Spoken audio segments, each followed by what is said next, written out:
Hey, what's going on, guys? This is Kingdom Rush Frontier's Beresad's Lair on Veteran Mode campaign. So you can see our upgrades here. Everything's level 5 except for the artillery and the reinforcements, or the barracks. And hopping right into it here, the main thing to take note of is the artillery in the center at level 3, and then the mage tower at level 2. And also the barracks. I cleared the spots to make a nice little central choke point. You have some archer towers, and that's about it. So keep your hair in the center. Calls defend. I dropped a rain of fire very early on to get the wave 2 quickly. And then just keep your reinforcements in the center as well. This level is a little bit tricky because there are a lot of guys that kind of zerg you down, and you have to worry about leakage. Some guys will try to slip past, so just pay attention to that. You'll see what I do later on, really early on here. Wave 3, we are getting a fully upgraded mecha tower. And this is going to be so useful because we all know how broken the Wasp missiles are. They are absolutely amazing. You're going to see 2 of them, 2 mecha towers this game, and that is going to come in totally clutch. So, but for now, upgrading our mage tower, upgrading our archer towers. On the right-hand side, you have the guys with the guns come out. Primarily, they have very high magic resist, so we want to have plenty of archers. On the left-hand side, you have mostly armored guys with some mix of some magic resist, so we get more mages on the left-hand side. And then here's why you have trouble with leakage, because the guys climb up the walls. They just get more and more intense as the waves go on. You'll need some archer towers in the back to try to finish these guys off. You can see I even dropped a rain of fire to try and quell those guys and get into the next wave. So just where we upgrading on the back, and then you can see level 3 mage tower by wave 6. Level 4 mage tower by wave 6. And this is going to be really important. And I'm also building some more archer towers in the back because I know these guys are going to try to make a run for it.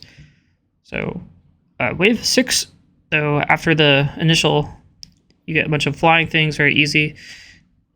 And then these little blinkers, these things are super annoying. You want to try to attack them as early as you can so that they blink, and then they don't blink later on.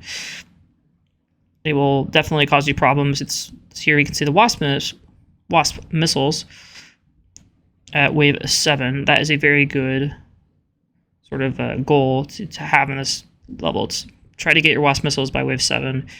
They just do so much damage. They have global range. They're absolutely awesome, and they can help you kill off the guys who are trying to make a run for it.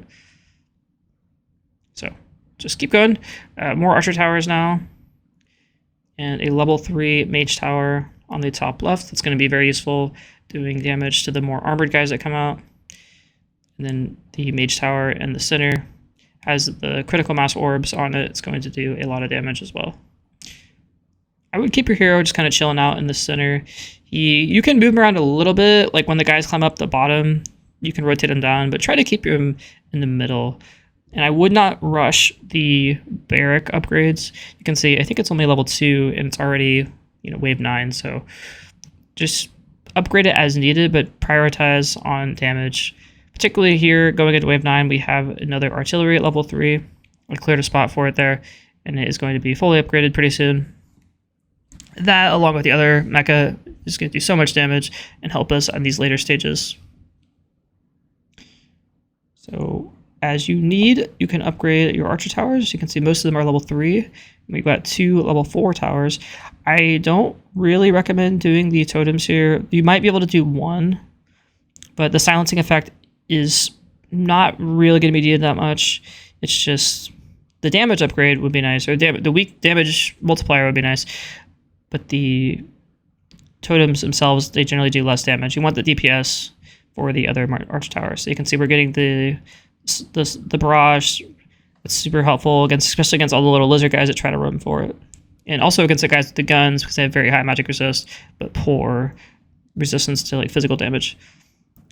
Wave 11 is kind of free because of all the flying guys. They will just die super quick to all of the guys. If I were to do this level again, I don't know if I would have done a mage necromancer tower. I think I would have just kept another wizard one and put a necromancer tower at the bottom to stall out the lizard guys, especially on that bottom right-hand side. But it works. I would probably consider a necromancer though at the bottom, just because there's so many lizards that are gonna die, and you want like a skeleton army just to stall things out and not have to rely so much on your barracks. But it is what it is. You can keep everything just like I did, and you'll do just fine. So Slavos coming in from the archers, it's just super good upgrade. They get cheaper after you upgrade the initial one, so it's 250 for the initial, and then it's cheaper later on. So it's definitely worth investing in.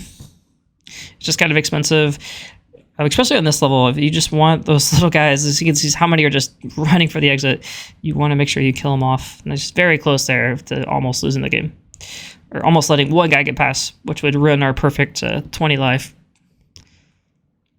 This is where it starts to get intense. These little shaman dudes, they can kind of teleport guys and cause a lot of problems. If you drop your reinforcements on them, that will stall them out, which is lets you give your towers time to kill the other tanky guys. The dudes with the whips, I don't forget what they're called, but they are like the kind of the elite tanky dudes. They are a huge problem. So you want to use your mechas and your hero to stall it out. You can see I lost my hero there, unfortunately. Keep an eye on the health of your hero, because without his sand warriors to stall, things start to slip past, and you can see it got a little bit tight. I would, really keep an eye on your health.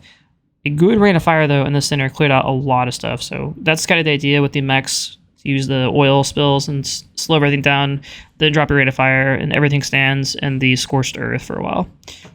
So Templar Knights come around all 12, 13. I wouldn't put too many upgrades in them. If I were to do any upgrades at all, maybe do the health just to make them a little bit tankier. But primarily focus on the archer towers and your mage towers. I didn't even really put much into the necromancer tower. It just kind of was a not so good tower here, I don't think.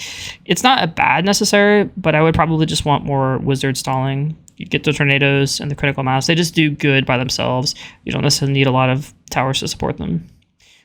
But keep progressing. You should have your wasp missiles upgraded fully.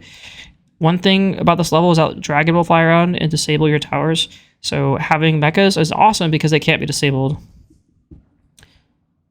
And we are about to clean up here. We have 1 or 2 tanky guys left. These tornadoes are awesome, but you can see they make the game last very long.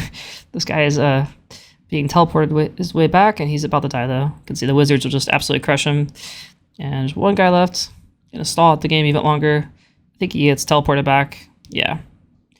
So we'll have to wait for this animation to finish, and we should win the game. Boom. Okay. Well, thank you guys so much for watching. You guys have a good one.